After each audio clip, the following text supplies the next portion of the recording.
안녕하세요. 짧다면 짧고 길다면 긴 결혼 생활을 뒤로한 제 남편과 이혼한 30대 여성입니다. 가난이 자랑은 아니지만 죄도 아닌데 시부모님도 남편도 절 어찌나 무시하던지 몇몇 주변 지인들은 제가 이런 이야기를 하면 치사하고 더러워도 비위 맞추고 사는 게 여자 팔자라며 저더러 참고 살라대요.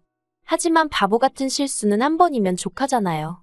그렇게 살 바엔 혼자 사는 게 100번 1000번 낫겠다 싶어서 이혼했어요.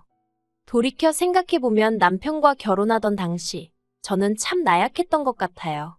처음 남편과는 26살에 알게 되었는데 그때 저희 친정 형편이 워낙에 좋지 않았습니다.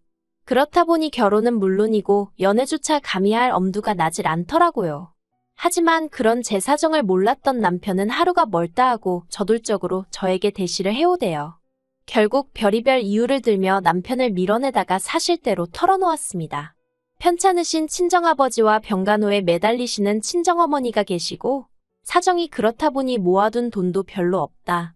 내가 그나마 내세울 수 있는 건 빚은 없다는 사실 그거 하나뿐이라고요. 그러자 남편이 한다는 말이 누가 결혼하자고 했냐고 일단은 연애라도 해보자는 거예요. 오히려 남편이 별일 아니라는 듯 나와주니까 저도 마음이 한결 가벼워져서 그래 연애라도 해보자 그렇게 시작한 사이였어요. 하지만 남녀관계라는 게 연애만 하자고 했다고 연애 실컷 했으니 헤어지자 그렇게 칼로 무자르듯 되는 것이 아니었어요. 2년쯤 사귀었을 땐 저도 남편도 서로에 대한 마음이 많이 커졌고 남편이 먼저 프로포즈를 해왔습니다. 하지만 당시에도 저희 친정의 상황은 도통 나아지질 않고 있었고 저 또한 직장 생활을 하며 번 돈 대부분을 친정 부모님 부양하는 데 쓰고 있었거든요. 그렇다 보니 결혼 준비는 전혀 되어 있지 않았습니다. 그래서 마음은 찢어질 듯 아프고 고통스러웠지만 남편의 프로포즈를 거절했어요. 그런데 이번에도 남편이 쉽게 저를 포기하지 않더라고요. 이후로 3달 가까이 남편은 저에게 매달리며 계속해서 다시 한번 생각해보라 저를 설득하려 들었습니다. 저더러 하는 말이 저에게 돈이 있었다면 자기랑 결혼했을 것 같냐고 만약 그렇다고 싶으면 결혼하자대요. 시부모님 되실 분들도 이미 제 사정을 어느 정도 알고 계신데 그런 건 상관없다고 하셨다면서요. 사실 남편은 저를 만나기 전까진 평생 혼자 살겠다는 독신주의자였답니다. 그런데 저희 남편이 4대 독자거든요. 그렇다 보니 시부모님뿐만 아니라 시조부모님까지 뒷목 잡고 거의 쓰러지다시피 하셨다대요. 그런데 그랬던 남편이 저를 만나고 달라진 거예요. 그러니 시댁 입장에선 제 조건이 어떻건 간에 애딸린 유부녀만 아니면 된다는 식이었던 모양입니다. 하지만 사람 마음이라는 게 화장실 가기 전하고 갔다 와서 하고 다르다고 하잖아요. 저희 시부모님도 별반 다르지 않았어요. 일단 집부터 얘기해보겠습니다. 저는 그래도 있는 돈 없는 돈 다 끌어모으니 2천 정도는 되더라고요. 그래서 제가 모은 돈으로 가정가구를 하기로 했고 어머님 아버님이 집을 해주신다 하셨어요. 그리고 실제로 어머님 아버님이 살고 계시던 빌라를 남편 명의로 돌려주셨지요. 하지만 저희는 그 집에 들어갈 수는 없었습니다. 어머님 아버님 두 분 다 20년 넘게 살던 동네를 갑자기 어떻게 떠나냐며 저희더러 살 집을 따로 구하라고 하셨거든요. 그래서 남편 앞으로 집이 생기긴 했지만 저희는 결국 대출까지 받아서 신혼집을 구해야만 했어요. 그리고 자격지심 때문이었는지 제가 모아둔 돈도 얼마 없는 상황에서 남편은 얼마나 모아뒀고 그런 걸 먼저 물어보기가 그렇더라고요. 혹시나 제가 남편 재산에 관심 있는 것처럼 보일까봐 무척 조심스러웠어요. 그렇다 보니 남편이 얼마나 모아뒀고 그런 걸 꼼꼼히 따지질 못했네요. 다만 남편이 지나가는 말처럼 1억 좀 안 되게 모았다고 했던 것만 어렴풋이 기억을 하고 있을 뿐이었지요. 그런데 막상 집을 구할 때 보니까 1억은 무슨 5천만 원 좀 넘게 들고 있더라고요. 물론 저보다야 많이 모아둔 건 사실이지만 남편이 저보다 3살이나 많았고 시부모님 가게에서 같이 일을 하며 월급은 넉넉히 받는다고 자기 입으로 몇 번이나 얘기했던지라 솔직히 좀 당황스러웠다고 해야 할까요? 생각보다 대출을 많이 받아야 했거든요. 그래도 평생 못할 것 같은 결혼도 하고 신혼살림을 꾸리기 시작한 이후로는 한동안 모든 것이 즐겁게만 느껴졌습니다. 이렇게 표현하면 어떨지 몰라도 평생 가난한 친정 뒤치다꺼리만 하다가 제 인생이 끝날 것 같았는데 남편을 만나 이후론 한마디로 숨통이 트인 기분이었네요. 하지만 그 좋은 시간은 오래가지 않았어요. 식을 올리고 1년도 채 되지 않은 시점이었는데 어머님이 저를 자꾸 당신 주변 분들 며느리하고 비교를 하기 시작하셨거든요. 누구 집 며느리는 핸드백을 사줬다더라. 누구 집 며느리는 이번에 지 시부모 데리고 해외로 여행을 간다더라. 솔직히 저도 사람인데 아무리 어머님 본인 입으론 그냥 하는 소리라고 하셨지만 왜 눈치가 안 보였겠어요. 그럴 때마다 가시방석에 앉은 것처럼 마음이 불편했답니다. 하지만 돈 없는 죄인이라고 서운하단 티도 못 내고 그냥 속도 없는 사람 마냥 허허실실 웃고만 있었어요. 그러다 시이모 아들이 장가를 가면서 상황은 더 안 좋아졌어요. 시이모 아들은 대기업에 다니던 재원이었는데 같은 회사에서 일하던 여직원과 결혼을 하게 되었거든요. 원래도 어머님하고 시이모 사이가 좋지도 않았던 데다가 어머님이 시이모한테 약간 열등감이라고 해야 할지 그런 감정을 갖고 계신 건 남편에게 들어서 알고 있었습니다. 아무튼 그런 상황에서 시이모 아들이 저보다 훨씬 조건 좋은 여자를 만나서 결혼한단 소리에 어머님이 무척 배 아파하시대요. 염치 없게 들릴 수 있지만 저도 저대로 억울한 면이 없잖아 있었어요. 제 입장에선 까놓고 말해서 공동명의로 해주신 것도 아니고 하다못해 제가 그 집에서 살아본 것도 아니고 결국은 대출은 대출대로 받아서 매달 이자 내고 살기도 바빴으니 집을 받았다는 건 전혀 실감도 나지 않았습니다. 그리고 어찌나 어머님이 본인 입으로 생색을 내시던지 처음엔 죄송한 마음에 제가 거의 한 달치 월급을 털어 금팔찌도 해드렸어요. 그런데 금팔찌 받고 좋아하신 건 정말 이틀이나 갔나? 이후로 또다시 집 해준 걸로 하도 유세를 하셔서 나중엔 오히려 감사한 마음은 고사하고 또 그 소리 하시네. 정말 듣기 싫다 생각밖에 안 들더라고요.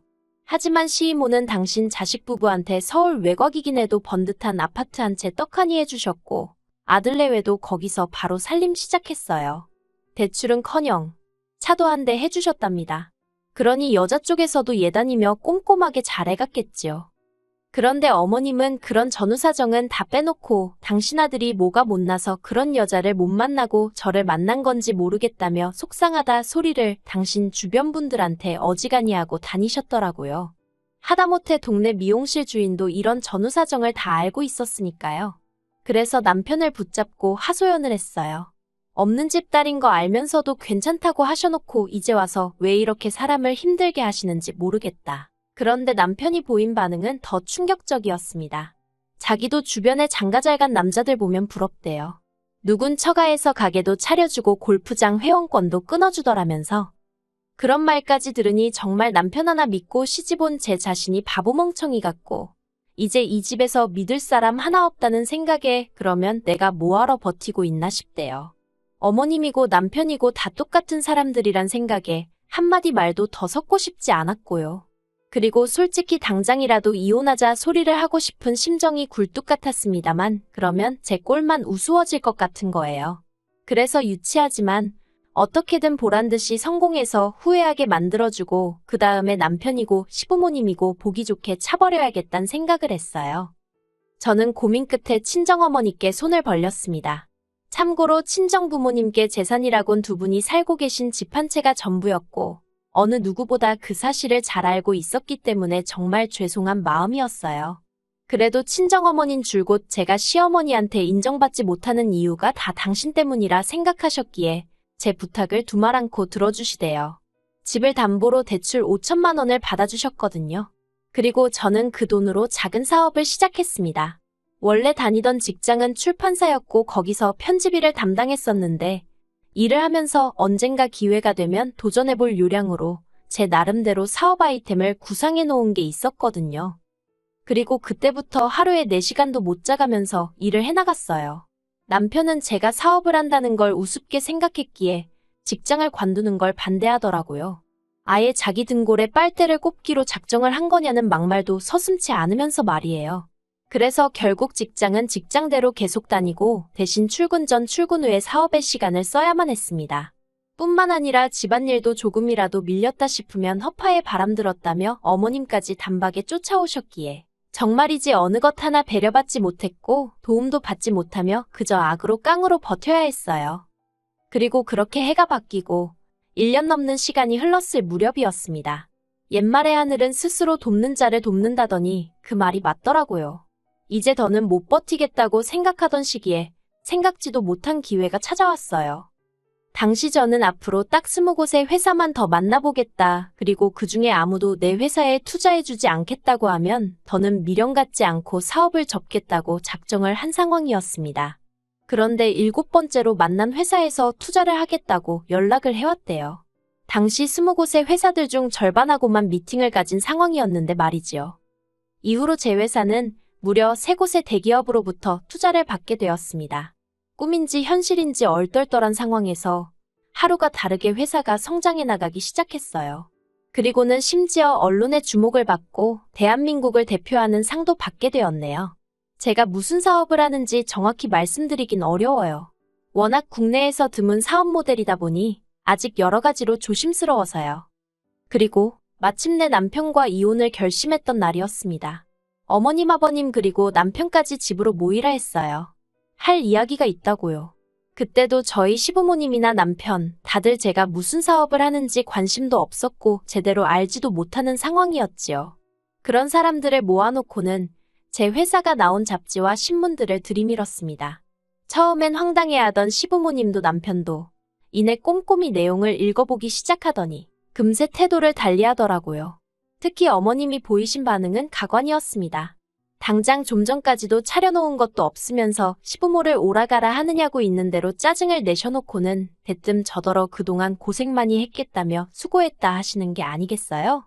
아버님도 언젠가 제가 사고 한번 제대로 칠 줄 알았다면서 잡지며 신문기사를 당신 핸드폰으로 찍으시고 지인한테 전화하시고 그리고 무엇보다 남편이 보인 반응은 어이가 없었어요.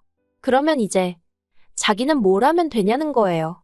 자기가 대표를 하고 저더러 경영을 하면 되겠다면서 제가 황당해서 당신이 왜 대표를 하냐고 물었더니 원래 사업 같은 건 대표가 남자라고 해야 사람들이 신뢰를 갖는다나요.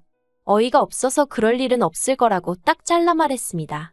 제가 이렇게 다들 모이라고 한 건 오늘 남편과 이혼한다는 말을 하려고 그런 거란 말을 덧붙이면서 말이에요. 그러자 어머님이 그게 무슨 소리냐면서 뜬금없이 무슨 이혼이냐고. 이제 사업도 잘 풀렸는데 그러면 잘 살 생각을 해야지 이혼이 말이나 되냐면서 목소리를 높이셨습니다. 아버님도 저더러 여자가 이혼 소리 하는 거 아니라고 어른들 모셔놓고서는 별말 같지도 않은 소리를 한다면서 화를 내셨지요. 그리고 이내 남편이 제 손목을 잡아 끌고 안방으로 가자대요. 그렇게 방문이 닫혔고 전 팔짱을 낀 채로 남편을 가만히 쳐다봤어요. 그리고 제 속내를 파악하지 못한 남편은 갑자기 이러는 이유가 뭐냐면서 대화로 풀자는 거예요. 그래서 제가 풀고 말고 할 것도 없다고 단지 당신과 결혼하고 난 이후로 지금까지 거진 3년 가까이 가난한 친정을 뒀단 이유로 얼마나 내가 무시를 당했냐고 그 시간이 떠오른다고 했어요. 그리고 그 시간 덕분에 내가 여기까지 올 수 있었던 것 같다며 남편에게 고맙다고 했지요. 남편은 이혼은 절대 못한다 하면서도 이혼하면 사업의 절반을 자기한테 줘야 하는 건 알고 있냐며 이죽거렸어요. 부부 생활 기간에 일군 사업인 만큼 절반은 자기 몫이라면서요. 하지만 남편이 보탬이 된 것도 전혀 없었고 하다못해 사업을 시작하게 된 자금마저 친정어머니에게 빌려서 상환하였으니 그리고 무엇보다도 남편에게 이혼 이야기를 꺼냈을 땐 이미 법적으로 반년 이상 알아보고 만일의 경우를 대비해 조치도 다 해놓은 상황이었거든요. 그래서 남편이 뭐라고 떠들건 간에 걱정이 전혀 되질 않았어요. 그리고 결국 1년여의 지리한 싸움 끝에 저희는 이혼을 했습니다. 남편은 이혼 소송 중에 제 재산을 알게 되었고 그 절반이 자기 몫이라며 억지를 썼지만 남편 쪽 변호사도 고개를 내저을 만큼 남편이 기여한 바가 하나도 없었거든요. 결국 남편 쪽 변호사가 두어 차례 바뀌기까지 했지만 결과는 달라지지 않았어요. 제가 이겼고 오히려 위자료로 얼마 안 되지만 받았지요. 그리고 남편은 제 변호사 비용까지 부담하게 되었는데 2중 3중으로 돈이 나가게 생겼다며 끝까지 저더러 양심이 있으면 얼마 정도는 보태라는 헛소리를 하대요. 당연히 안 보태줬지요. 그리고 지금 저는 전에 없이 자유롭게 그리고 열정적으로 살고 있습니다. 물론 어머님처럼 전후 사정은 생각지도 않고 이혼녀라고 손가락질하는 사람들도 있지만 한편으론 많은 사람들로부터 새로운 출발을 응원받고 있기도 해요. 그리고 저는 더 이상 가난하단 이유로 움츠러들어서 할 말도 못하는 바보가 아니거든요. 저는 이제 제 능력을 믿기에 앞으론 꽃길만 걷게 될 거라고 확신합니다.